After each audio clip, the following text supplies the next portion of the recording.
ប្រិយមិត្តទាំងអស់គ្នាប្រជាពលរដ្ឋខ្មែរដែលរស់នៅសហរដ្ឋអាមេរិកបានប្រមូលផ្ដុំគ្នានៅមុខសេតវិមានថ្លែងអំណរអគុណទៅដល់ប្រធានាធិបតីសហរដ្ឋអាមេរិកដែលបានបញ្ចប់សង្គ្រាមរវាងថៃនិងកម្ពុជាក្នុងរយៈពេលខ្លីទី2ក៏បានស្នើសុំទៅប្រធានាធិបតីសហរដ្ឋអាមេរិកដាក់បន្ទុកទៅលើប្រទេសឈួតសៀមនឹងកុំឲ្យឈ្លានពានកម្ពុជាជានិរន្តរ៍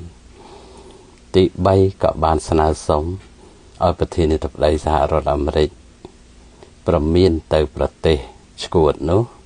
ឲ្យដោះលែងវីរៈកងទ័ពរបស់យើងវិលត្រឡប់ចូលមាតុភូមិវិញក្នុងពេលឆាប់ៗនេះ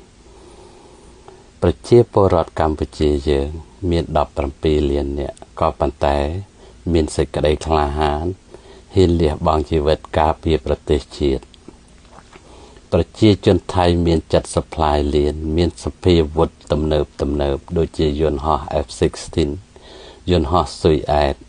ទម្លាក់គ្រាប់បែកចង្កោមបាញ់កំភ្លើងត្បាល់រត់ក្រោះប្រើដ្រូន